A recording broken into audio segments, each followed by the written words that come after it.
Well, hello and welcome to Whistleblower Heroes, everyday heroes and educators sharing the information that you need to know here on Revolution Radio, and I'm your host, Ella. What is a whistleblower? A whistleblower is a person who makes public disclosures of wrongdoing, corruption, and crime, and these courageous people often suffer retaliatory actions because of their disclosures. In the end, many of these people are often the catalyst for needed change and are eventually lauded as heroes. And I am here to celebrate these heroes and give them a platform because shining a light on wrongdoing, wherever it occurs, plays an important role in keeping society peaceful, free, and just. So welcome to the show, everybody. I hope everyone's having a good day, a good evening, wherever you're at in the world. And with me today, I have a targeted individual, and he's one of the most well-known targeted individuals in the world, and I'm very pleased to have him with us today. And this is a very complex topic, but I feel it's important that people understand exactly what goes on in the world and that people need to just become aware of these crimes in order to do something about it, maybe to share with friends and to have this as a topic of discussion. So with me today is Kieron. Did I say your name correctly? It's Perrin. Keiron. I knew I was saying it slightly wrong. So Kieron, thank you so much for coming. I've interviewed you before and I found it to be a delightful interview, so I'm glad you're here with us. Thank you, Ella. And so I guess one of the things that I like to do is kind of go into your background a little bit, maybe tell us a little about you when you were younger and kind of what led you to the position where you are today. Well, that's a huge question to kick things off with. Well, I suppose I had, on the face of it, a very sort of like idealistic childhood in many ways. You know, I was a country boy. I played football, which was my joy, and rugby. A bit of a sport Billy, but when I was 9, I went off to live in West Africa, and unfortunately, during that period of time, I was implanted with ICT Brain Implants, which kind of changed the perspective of things somewhat. And even though I've known since my early teens, at least, that something was very wrong with my circumstances in life. By and large, I just bowled on. I left school playing football for a professional club, although I didn't make it to the heady heights of the first team. But it was very obvious to me at that point in my life that things were being overtly manipulated, really, which really instigated myself developing a very independent attitude. And subsequently went on then, after travelling around the world to quite a degree, into moving to London and winding up in a position where I owned my own company in the corporate media sector here. But that's when things really, blew up, for want of a better phrase. And I was oblivious really to what was going on in the world at that time, even though I thought I was a very educated, open-minded person, I was extremely naive, and since that point in time, it's been one long battle, really, with by and large with the authorities here, but also, the population, people generally speaking, with regards to what I and many others, I'm connected with, deal with, because it's not reported on in the mainstream media. In fact, it's denied in the mainstream media.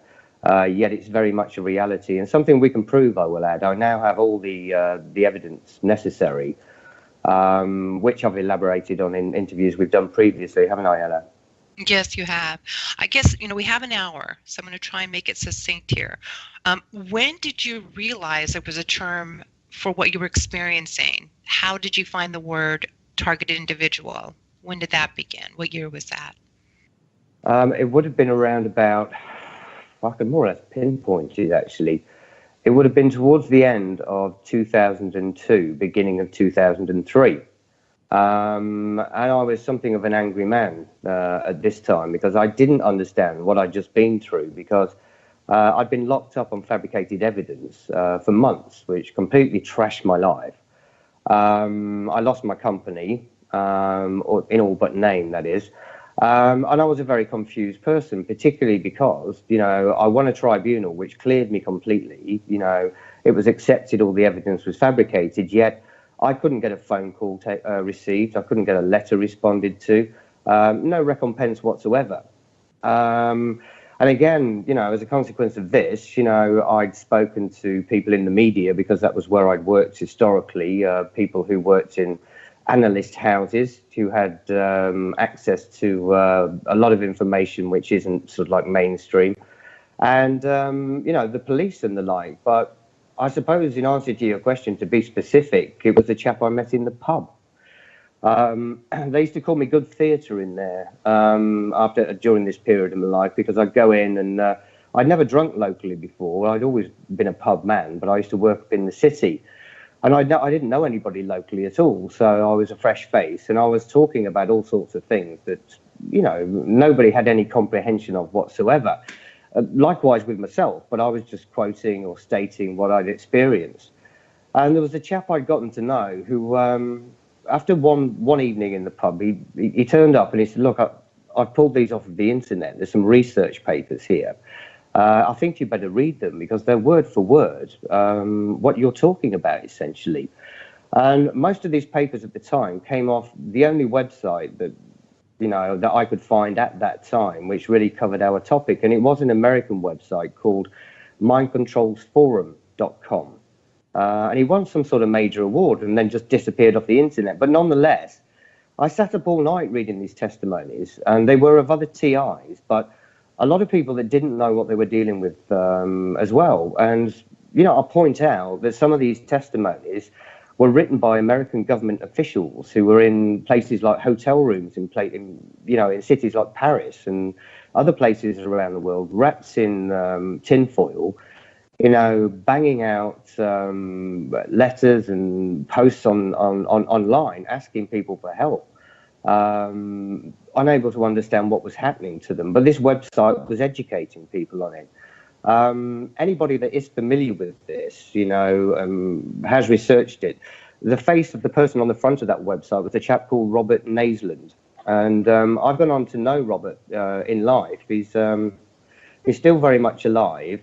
But Robert's famous, very famous in Sweden, for having had brain implants inserted. We don't know exactly when, but he had them removed initially, the first time around in 1974. The year before mine actually went in. So that was the beginning of my journey, really, with regards to, what a TI is. But it's a very broad topic, as you've alluded to as well. It's multifaceted, it's multi-layered, and it's highly, highly secretive. You must have been I'm sure, I don't know if you were overjoyed, if that's the correct word, when you saw that you were not alone. I mean, I can imagine how you must have felt struggling with these circumstances on your own, and then you find out that there are other people, and I don't know how many you realized in the beginning, going through exactly what you went through.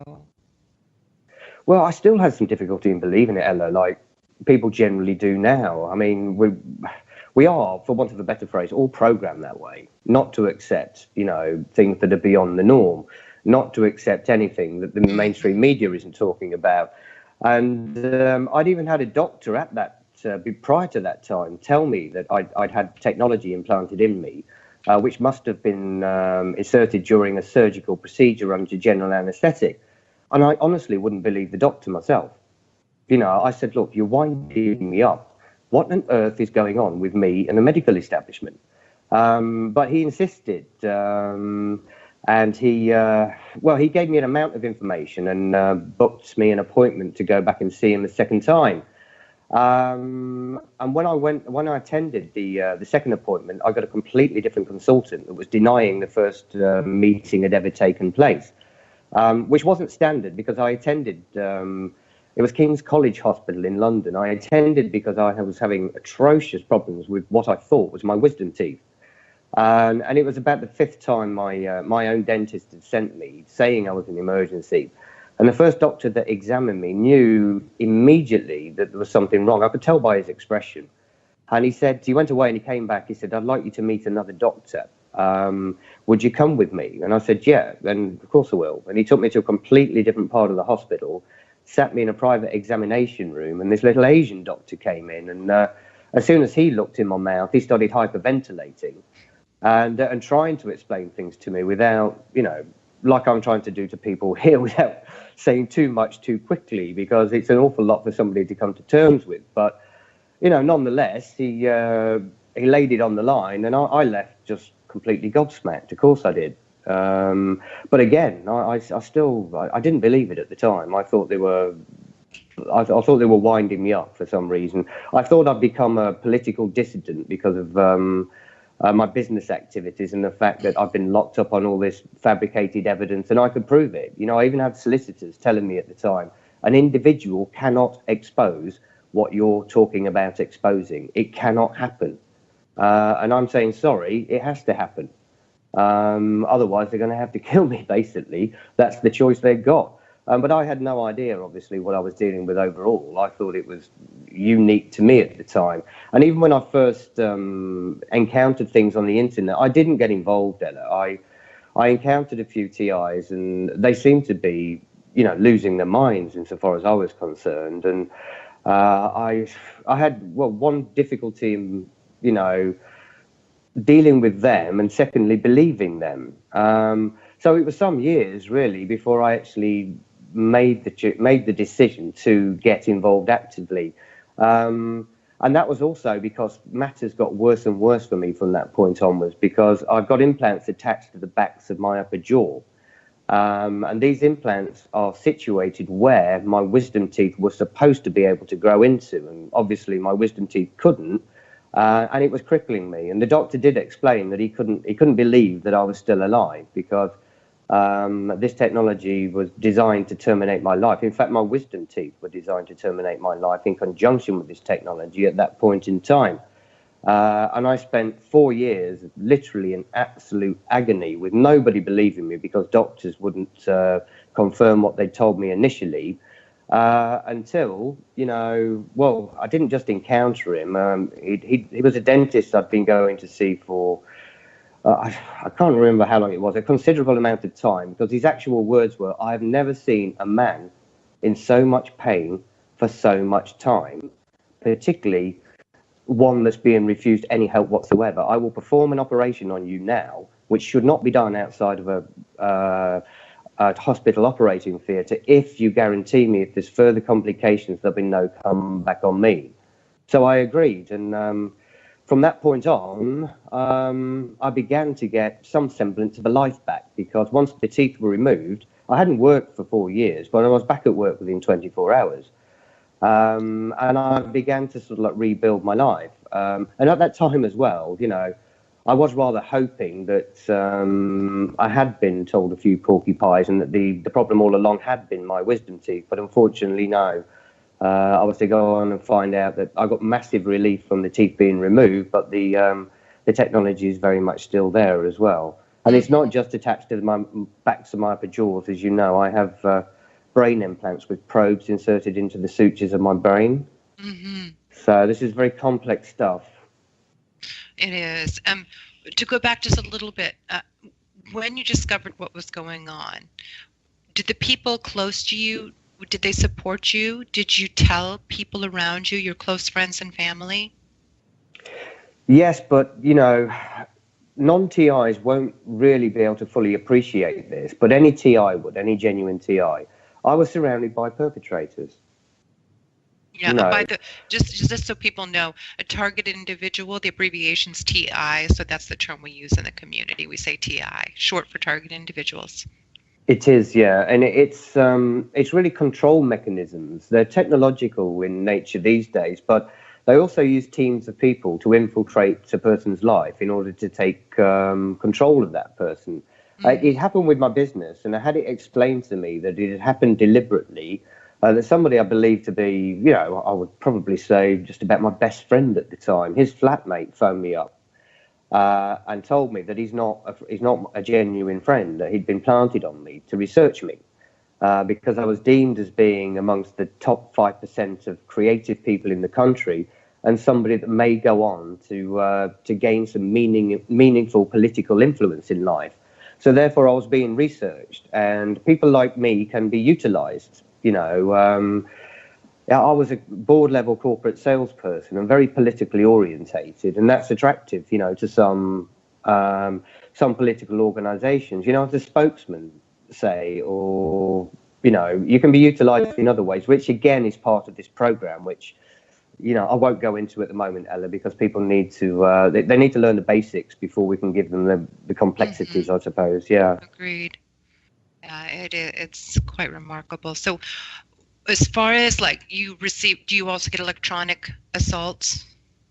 Yes, I'm microwaved all the time, and I've had my flat measured for this. I've got through-the-wall radar coming in through my apartment so that I can be monitored, or even located and then targeted with directed energy weapons, which can be physical. But by and large, it's like being microwaved, really, which is what it is. It's a slow kill program, a way of controlling people and taking them out so as that, nobody's really aware of it. Yeah, and the roots go back to World War II. During the Nazis had scientists, of course, to do these heinous experiments upon the Jews. And these are some of the techniques, including the microwaves, that were developed during that period. And after World War II, the scientists that remained half of them went to Russia and half of them came to America under the agreement that they would work for the government to teach them to educate them on their experimentational processes. And then MK Ultra was born, which is a program of human experimentation. Operation Paperclip, of course. Yes. Well, most people, that have done any amount of research on this sort of thing know what MK Ultra is.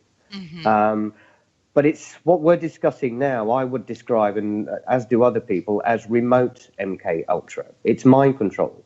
I am wearing Mind Kontrol Technology, and yes, it actually began before the Second World War. Jose Delgado was writing papers in the early 1930s on implanting electrodes in people's minds. It's one of the reasons for the Second World War, to be frank with you. They used the cover of war, and it wasn't only Jews. We need to remember that were experimented on, because it's relevant today. Polish, Catholics, you're right. Yes, and anybody that the powers that be then wanted to dispose of. And in truth, I won't go into this in too much depth at the moment, because it's very scary and very frightening. The same thing is happening now, and TIs are the modern-day concentration camp detainees. We just don't have to wear yellow stars. I said the wrong colour last time we were speaking. But it's happening all over America, all over Europe, all over the world. But the concentration, to my mind, is in the Western Hemisphere. Yes, Europe and America. But it's actively covered up by the media. And people are conditioned to dismiss it immediately. I think I came to notoriety, insofar as you're concerned anyway, Ella, through the Vice documentary, which some people might have seen as well, which we've discussed. Rather than going into that now, I'd suggest people listen to the interview on your Ella Free YouTube channel. Right. Yeah, I would suggest that as well. I have a couple of YouTubes. You can see that, as well as I have a YouTube channel. It's Whistleblower Heroes. You can research that, and I have a lot of wonderful global whistleblowers on there. But this is the topic that needs to be disclosed, and we're just in the disclosure phase at this point. And hopefully we're going to, we'll put enough pressure on the governments or the powers that be that something can get put in place to protect people. It's just we live in a scary time. I was thinking about that earlier. Technology is advanced, exponentially. Every year. It's so frightening. I saw the statistics. It was unbelievable how quick technology is taking over. And it's frightening because technology is so much more advanced than a human being. And then also just, this world we live in is so polarized. The powers that be are trying to gain more control with technology, through influencing behavior. Google is even a part of something like that, doing some research to influence buyers. So yeah, it's quite frightening. It really is. So, and then the good, and I was thinking about this as well, the good people, the ones that are doing, putting up the good fight, they're fighting harder and harder. They're more determined than ever, because it's just this law of polarities that, the bad are trying to gain more control more, just basically just the global population, different countries. And then the fighters on the other side just have to fight equally as hard. So it's even more polarized than ever, I believe. Just this fight between good and bad. As evil progresses, so does the good side. It's just, but we're, all the good people and all the people who are trying to do the right thing, we don't have that kind of money. So we have our voices, we have some actions we can take, and that's what we can do. And we can try to influence and put pressure on our governmental agencies and in our governments, which many of us know is sometimes feels like a lost cause. But oftentimes the overt government, I say there's the covert government that you don't hear about, these dark operations, deep state, and then there's the overt government, and some people do know what's going on, and they're part of the game. They're getting paid by lobbyists to do whatever they're told to do, basically. We're all familiar with that. So just putting pressure on some of these people who may not be aware of some of these atrocious crimes going on, but it's getting an out. Information war. Yeah, it is, but it's getting out. This what happened in Cuba and in China and even another country at this point. People are starting to understand there's some kind of weapons that you can't see, these acoustic weapons, the microwaves, the directed energy. They can research that online and see that it's true. Well, to sum up what you're saying here, Ella, I would point out that when there was the sonic attack on the American diplomats in Cuba, the New York Times ran an article stating that this was a directed energy attack. But a week previous to that, they'd run an article saying that all the TIs across America claiming that they're being attacked with directed energy weapons was a case of mass delusion, which is not true, which isn't the case. Well, then it happened in China, and then it happened in some other country as well. Now people don't say that anymore. There was only one location this occurred, and so that was their cover story, or what they used to kind of negotiate their way out of that and trying to take the focus off of it. But it's happening everywhere. And the same with like target individuals or people who are victimized by these type of COINTEL tactics. Because there's work mobbing, there's people that can get enlisted to really harass a person, and these security agencies that are hired by the elite to harass people, like Harvey Weinstein. You were harassed if you didn't succumb to his what's the word I'm looking for? His control and his wishes. If you were going to try to fight him and you had information that you were going to disclose, you were, the Black Cube was, I think, who he hired, the Mossad, to do his dirty work. And so a lot of these powerful companies and entities and people have these type of programs, crimes available and technology, at their disposal. Yeah. Mm-hmm. Yes, they do. As you alluded to there, it's been privatized, a lot of it. It's not our militaries doing it to us, it's private contractors, because then it can't be traced directly back to the central powers. But this is modern warfare. If World War III kick-started now, as again, I mentioned in the interviews we've done historically, by and large, it really would not be fought with bombs and bullets. It would be fought with frequencies. And what we're skimming the surface of now, to my mind, I know it's all linked to a military tactic called swarming. And I won't go into, as I said, too much depth today, but I will state that we are all of us, that's every single one of us, in very grave danger. However, this technology has the capabilities to solve all the problems of the human race. The question is, why is it being used in the manner in which it is, on innocent civilians, and not just in America, across the globe? It's rife in Canada, it's rife in Britain, it's rife in Europe, and it's spreading in places like India, Africa. It's rife in Australia. It's rife in New Zealand. This is a global agenda, and that's what we're dealing with. Politically, I've always been something of a nationalist, but I'm even much more so of a nationalist now, because I believe we're dealing with globalists whose natural enemy are nationalists, and that's what's happening to us all. Our countries are being subverted. This is the reason for all the things happening that people can't understand politically, that they can't explain away. But I will add, that I'm very knowledgeable with regards to an awful lot that's going in the world from an alternative perspective, shall we say, because I stopped following the party line a long time ago. And I will say the jury is still out on your president.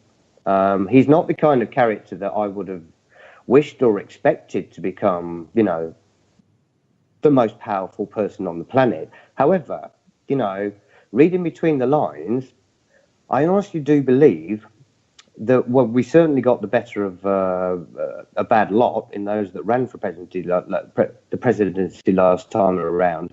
But it is a maverick character such as him and the people he's involved with, who are nationalists, that may, quote, may be able to do something about this. And again, quote, may are doing something about this, because there are signs that that's the case.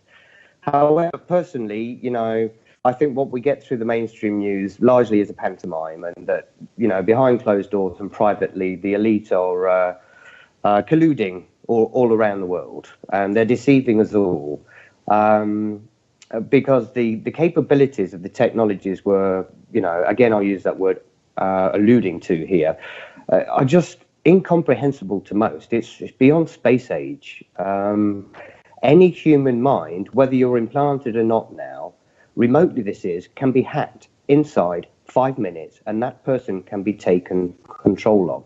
This is a matter of scientific fact, but yet people still haven't woken up to that it's possible, let alone that it's happening. But yet I'm a person that's now got all the proof needed to nail this, but I'm controlled in such a sort of like finite fashion so as to prevent me from being able to speak out. But that's, we're beginning to change that now, and it's taken me many years to kick a hole in things. But I have what's called a D notice on my head, which means that the mainstream media isn't allowed to talk to me, and for reasons of national security. And that's largely because of the technology that I'm wearing is obviously very top secret.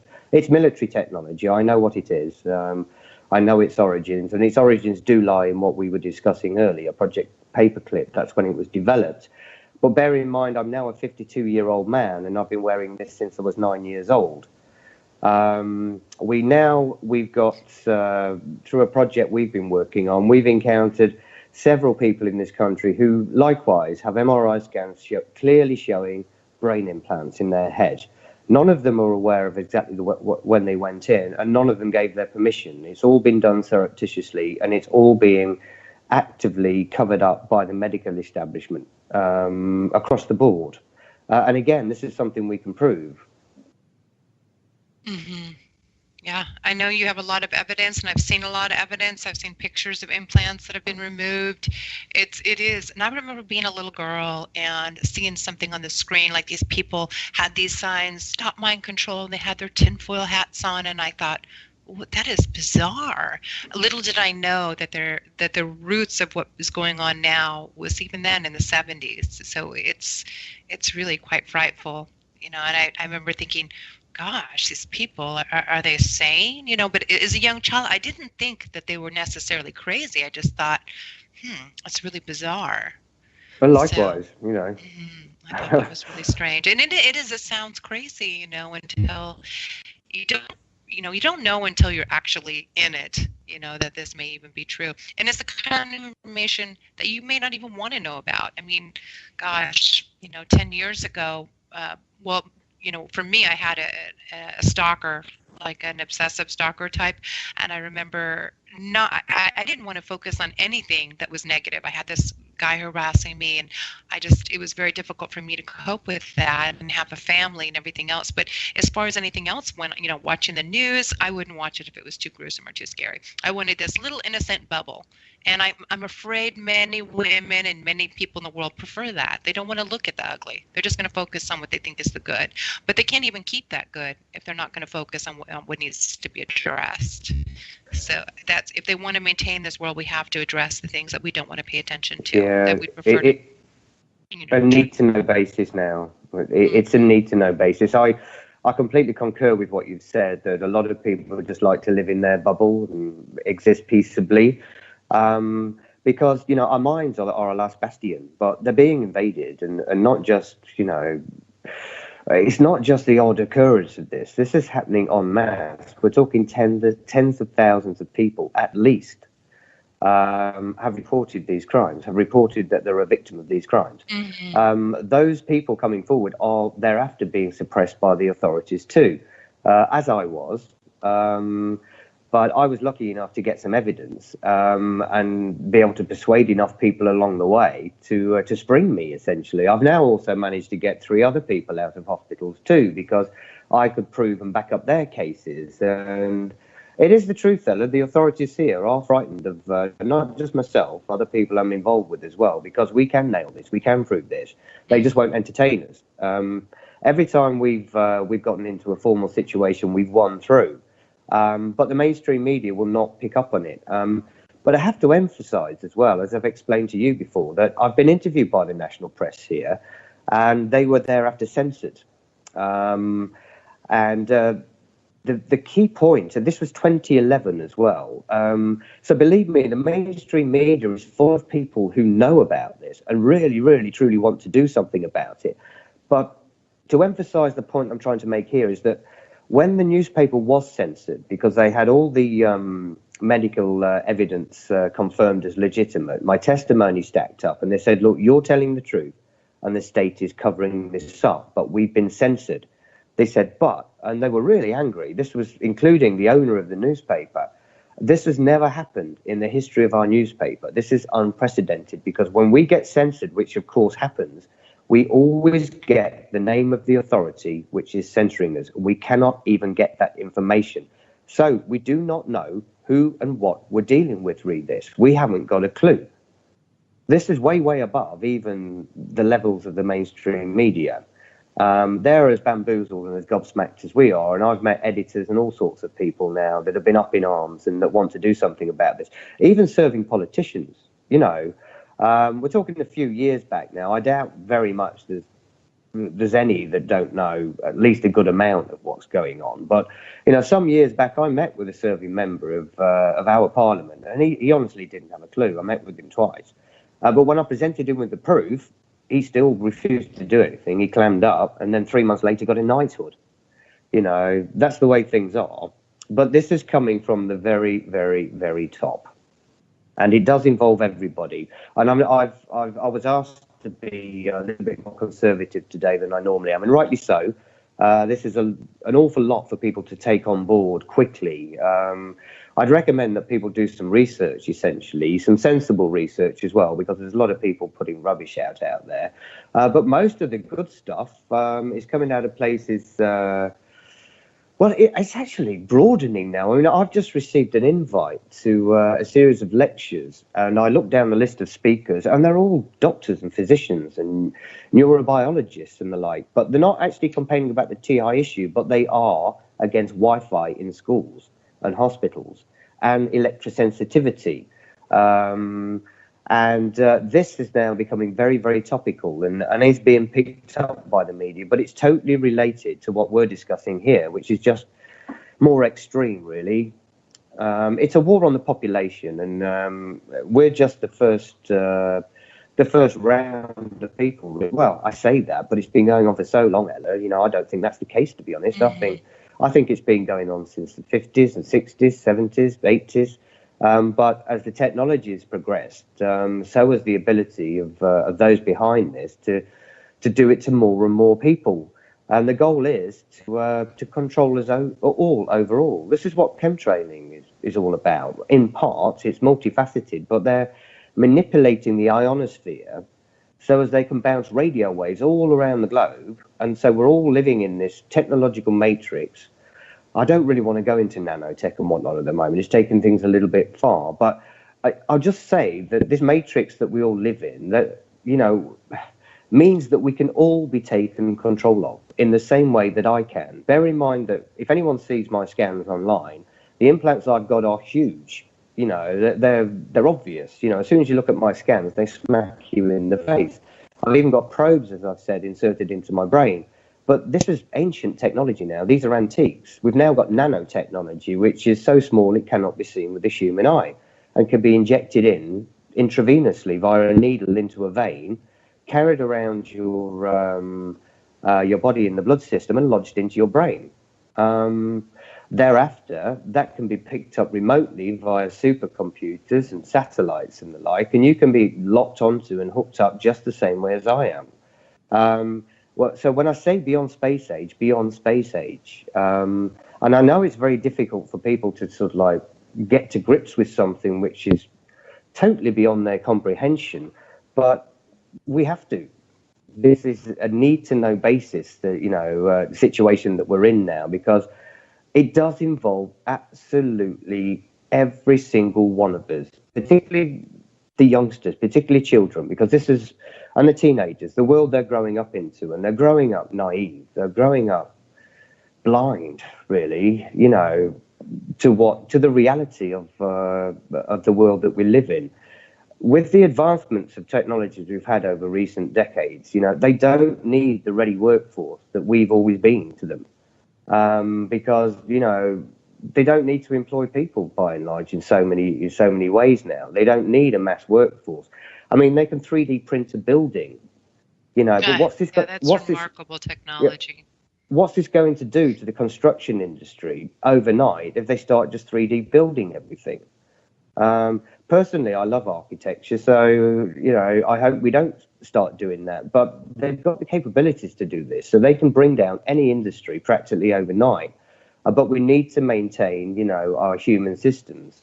But what I'm all about is we need to retain our biological independence, because they're after implanting all of us. In fact, they're spraying us from the skies, from aeroplanes, with nanobots, and we're all inhaling them. Not just humans, cats, dogs, every living thing on the planet. And you can look that up online. It's one of the most fastest rising stocks too, nanotechnology. But you can definitely research that online. Oh yes, yeah. An interesting graph I came across after Brexit was showing that the industries which are likely to benefit massively, and biotechnology has just rocketed. It's the future, really. We can't stop it, don't get me wrong, but we can take control of things. We can take control of things via our political systems, via our human systems, and we can stop the companies and the people behind this. And this is what we were discussing in our last interview, isn't it, Ella? That, I speak to quite a lot of people who explain to me that there is not just small pockets of resistance, massive amounts of resistance to this within our own intelligence agencies, within our own governments, within our media industries, in our institutions across the board. Just because somebody works for a corporate company or a bank, it doesn't make them immune from this. They're breathing the same air as we are, and they're just as susceptible. In fact, more so in some cases, because they're privy to confidential information, which is a lot of the time is why people are targeted, to ensure that they can't speak out future-wise. So much has been done to me, and I know yourself as well, to prevent you from doing it, which is why I'm just so full of admiration for somebody like yourself that stood up and said, no, you're not going to shut me up, and I am going to continue speaking out, irrespective and regardless of what you say and do to me. You have to, there's future generations. I have children. I can't imagine them. I don't want to imagine them in a world where these type of tactics and these criminals,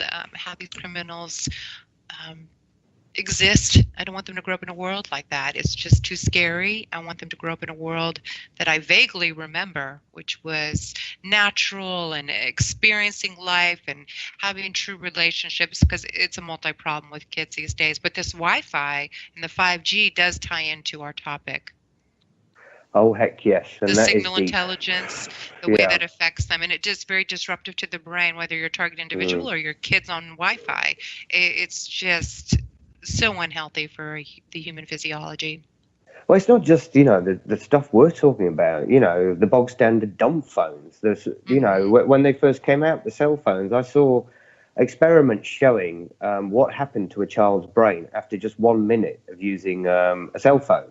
The brain activity took 2 hours to return back to normality. Yeah, homeostasis, And there are plenty of renowned doctors and physicians and the like coming out now and saying, look, no, these things are dangerous. Yet the first time I went to my doctor with something that I believe was related to this was the side of my head had swollen up. And I'm talking to him and I said, look, I work in the city. If I'm not in my office, I'm usually on my phone and I've got it glued to my ear because of the traffic. And I said, I can think of no other reason why my head is swelling up here. And he said, well, they've just released documentation saying that they're totally safe. I said, look, come on, Doc. They were releasing documentation for decades telling us smoking cigarettes was safe because it suited them. Big business. And he just shrugged his shoulders and went, yeah. But, as I've had them say to me now, well, the current one I've got, I'm only a GP. I don't have the power to change or influence your situation. This is way, way beyond me. But he's now been educated over a period of time, and he's very frightened, but so is everybody that encounters me, but not just for my circumstances, for his own and everybody else's, because he's a caring man, the sort of person that should be a doctor. And I met his boss once just before we retired, and he said, look, Kieron, I'll stay behind after work. I'll give you 2 hours of my time. Just let's sit, let's chat. So we did. And he just turned around and he said, you know what? I am so glad I'm retiring. If this is happening in the world, I want nothing more to do with my profession. Mm-hmm. And that was promising then, that conversation. Well, I've now gone on to, acquire a letter. I only got this at the end of November last year, because I was booked in for a minor operation with a local hospital that my doctor referred me to. And they told me that they were going to anaesthetize me. And I said, no, I'm afraid you're not going to do that. I want a local anaesthetic. And they said, challenged it, of course. Why? This is very painful. And I said, I've got a high pain threshold. I'll look at the ceiling and bite a piece of wood. Don't worry. But they insisted. He said, no, you're going under general if you're having this operation. And he said, I want to know why you object so much. I said, okay, then I'll tell you, because years ago, and I don't believe it's happened on just one occasion, I had technology surreptitiously inserted inside of me during an operation. So I'm rather suspicious of doctors that want to knock me out these days. And he said, have you got any evidence of this? And I said, yes, at home. And he said, well, here's my personal email address. So I came home, I got on my encrypted email account, and I sent him the scans. And he reacted immediately. He was just gobsmacked at seeing my scans. And he said, look, I want to do some more research before we speak again. I then got a letter in the post explaining that, and I spoke to the hospital on the phone 2 or 3 times as well. They said, look, we've done a research on ICT Brain Implants, which is Information Communication Technology, ICT stands for. And there are dangers in anaesthetizing you. We don't have a, what do they call it? What do they call it when you nearly die? And the emergency unit. Well, no, the emergency unit. We don't have life support machines and the like. I forgot what the department's called. So we're referring you to the local big hospital, who released, their board of directors released a press release to the national press, who were asking questions basically about my circumstances, stating that my scans showed no abnormalities. Now, this other hospital saw my scans, wrote back to me and said, yes, we accept you've got technology in your brain, referred me back to this hospital. I was then told that if I accepted going back to that hospital, I could see them immediately, because I'd already had a consultation. Now, this was January, and they still haven't gotten back to me, because I've now got a letter from one hospital saying I've got mind control technology in my head, and the other hospital saying, several years ago, stating that I didn't. So really, I've got them by the short and curlies, for want of a better phrase, from a legal perspective. But you're a TI as well, Ellie. You know the reality. The world doesn't work for us like it does for other people, because they're trying everything. This is the powers that be, to keep this secret, even though I've got absolute proof. Everybody in my local area, from every sector, the medical, the local council, the police, right across the board, they all know me. They're all aware of me, and they all engage with me at times as well. And believe it or not, the vast majority I encounter are very much on my side and want to do something about it and want to get involved. But this is just way, way above all their heads. Everybody's being deceived. Everybody, right across the board, particularly service personnel. They're amongst the most confused around. They really don't understand the orders they get a lot of the time, to be honest with you. But it's like, these days, being a police officer is like being a soldier. They're militarized. And yes, modern society dictates that they've had to keep up as well. But the sad factor is that this technology is so advanced, it's so amazing, that it could police society for them, and they could just follow up on what the technology reports. It's how far the spying goes. But at the moment, because it's all being kept so secret, it's a free-for-all. They can monitor anybody in their own home. You know, they can monitor you anywhere on the planet. They can follow you just about anywhere, and they are doing. And as I've already explained, even beyond that, they're putting technology inside of people and that can read your mind, you know, so that they know your thoughts. This is a matter of fact. It's scientific fact. It's proven. The patents are there, the designs are there, the articles are there. And to emphasize that fact, when I first sat in a formal situation with doctors and I told them this, they said, "Oh, you're delusional. This is impossible." I said, "Really?" They said, "Yes." So I said, "Right." I spun my laptop round. I typed in a search. I said, "There you go. Openly for sale in the scientific community for use on non-human free-roaming primates. The exact same technology." So you're telling me it's not possible? And of course, they all shut up because I've proven it to them straight away. It's totally possible because it's here. It's been developed and it's on sale and it's being utilized. But what they're not saying is that they're using it on humans as well. You know, it's like, you know, it's just, they can put this stuff inside an ape, for instance, and research it in the jungle. And believe me, it's that advanced. They can see what the ape is seeing. They can smell what it's smelling. They can also give that ape diseases and track that disease and monitor that disease, research it. And, well, you know, the applications are endless, really. Mm-hmm. But I'll emphasize again, Ella, because it's so important, that all the trouble and strife we've got in the world at the moment could be solved practically overnight with this technology. The problem, to my mind, I'll say it, is that we've got gangsters or people with the mindsets of gangsters at their helm. The highest places in government. It's unbelievable. Instead of good people. And, you know, we live in democracies, and ideally, you know, what we all want and what we all hope for is that, you know, the people rise through, you know, through our communities, and we back them, then they rise up through the political spectrum, and then they get into positions of influence to look after us. But this isn't what's happening. Only the corrupt are getting to the top. You know, they don't allow you to get into real serious positions of influence unless you're corruptible. And this is a problem, certainly in my country, and has been for a long time. Again, something we discussed in our recent interview is coming to light here that, and it, you know, it really wasn't a long time ago, the 1970s. You remember, it's my favourite decade, you know, because I was free then as far as I was concerned.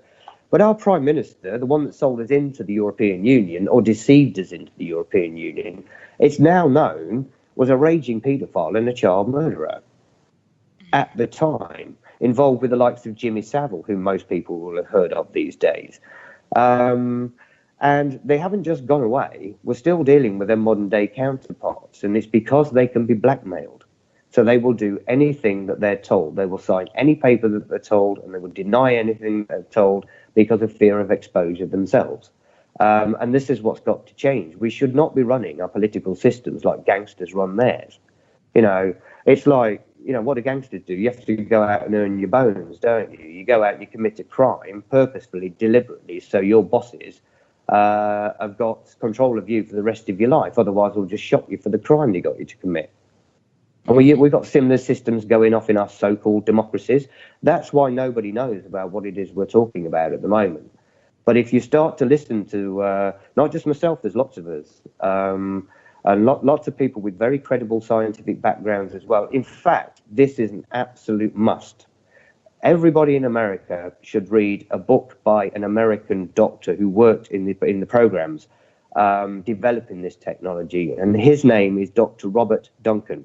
And the book you should read is Project Soulcatcher, Volume 2. Now, I can tell you... That is a complicated book. That one's complicated. There's a simplistic one that I really like for newbies. It's How to Tame a Demon. They can read it like in a few hours. He wrote that too. Yeah, he did. Yeah, he wrote that too. Yeah, I haven't read that actually, which I must do. It's an easy reading.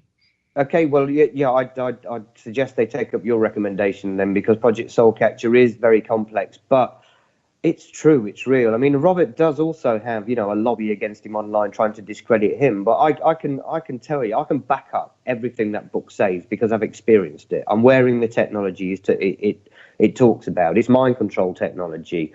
And as I said, it is so fantastical. It's so incredible. It just makes it unbelievable. But what's actually happening via the corporate sector now and the media sector is they're doing a sell job on us all, because they want us to accept this new technological age. They want us to accept that in the future, if you're going to have a certain job, you're going to have a certain chip. Otherwise, you won't be able to compete Yeah, with the and that person isn't that does mainstream have that news chip. or relatively mainstream news. Yeah. You can find that online. That's absolutely correct. Well, once you understand this subject, you'll then begin to start to understand what's coming via the news channels, because you'll see the conditioning.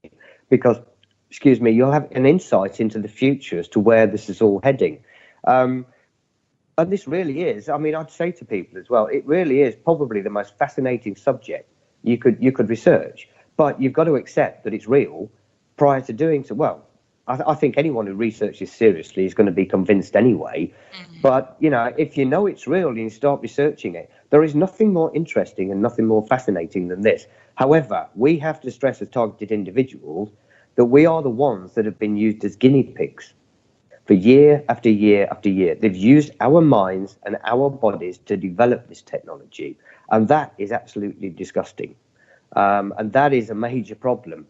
Because, again, something I mentioned in our other interview, most people will be aware of the Nuremberg trials, which happened after the Second World War. And by and large, it was about the experiments that were being conducted in these concentration camps we talked about earlier.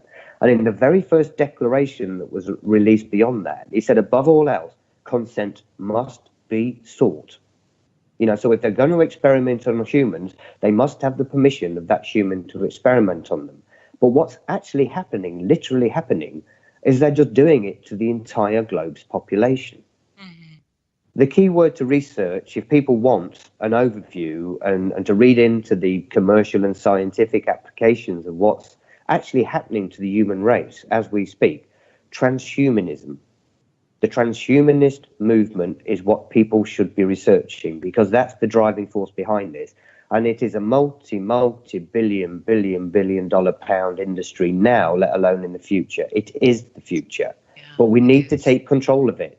We need to introduce some ethical guidelines so people can bring up their children knowing that some toe rag can't just implant them with a chip of their own and take control of them, because that is happening as well. Yeah. Well, we have just a few more minutes. This is a question I have for you. If you could sit across the table right now from the people who might be doing this to you, what would you say to them? Everything in life is negotiable. I can accept what's been happened to me in life if we can stop this. If not, you need to be aware that I would kill you for doing what you've done to me and what you're doing to other people, and that you deserve it. And that if you don't stop this, and if you don't help me out and take some of this crap out of me, I'm going to continue talking, and I'm going to continue recruiting, and we are going to turn tables on you, and we're going to put you all in prison at best, because they are trying to drive us to conflict. It's not just this technology we're dealing with, it's human systems. And as I said before, Ella, I think the biggest mistake they're making is that they underestimate human beings. They underestimate our tolerance for each other. Yes, they do. They underestimate our spirit and our determination and the fight that we discover we have in us when we're pushed into a corner. Exactly. And they're actually, they're trying everything they can to divide us in every way they can. But if we can resist that, and we can learn to get along with each other and see through their agendas and what they're doing to us, we can unite overall. I don't just mean TIs, I mean literally everybody. I, for one, I said earlier I'm a nationalist, but I actually prefer a multicultural society to a one-dimensional one. I don't object to immigration at all. I just object to the pace it's happening at, because it's ruining our societies. It's not good for the immigrants coming in, and it's not good for the communities that we've got in place. But I welcome the immigrant communities. I think they enrich my country, but we need to slow things down. I studied geology to a degree when I was younger, and I learned to think in just have a couple more minutes. Yeah, in millions and billions of years. And when you apply that sort of thinking to sociology or social engineering, you think, look, inevitably we're all going to integrate around the world, so we may as well accept it. It's more about stability. But they're destabilizing everything simply because they want to create all these problems right around the world so that they can present the solutions and will accept them as our leaders globally. It's just one big con. And the Second World War was a part of it, as of so many other world events. But if we're running out of time, you better not get me off on that tangent. Okay. Well, basically, we just want everyone to be informed. Take the time to read the news, and we're not talking about mainstream news. Any alternative? Which alternative do you? I still like the Guardian, the Intercept, RT. I love stations like this. Which, please, if you can, go onto freedomslips.com, make a donation. It means a lot to us. I really am a supporter of alternative media, and this is an opportunity to support us. So please, everybody, keep an open mind. The world is a very complex place. We're in very challenging and interesting times, and we need to use our voice. Yeah, and I should add as well that you should try watching TI television on YouTube. That's our Listen to YouTube Revolution channel. Radio, And we're putting out documentaries on there, right back after this message. which relates to the TI issue essentially. But we're going to move on. We're going to evolve, and we're going to be making documentaries which encompass a lot more as well. But I'm going to try to educate people really by putting real people in front of the camera and having them tell their stories. So yeah, please subscribe. This could be the greatest night of our lives. But you're gonna let it be the worst. And I guarantee a week won't go by in your life you won't regret walking out, letting them No get the problem. best Thank of you it. very much, Ella. Well, Thank you. Have a good one. I'm not going See home. you guys next time.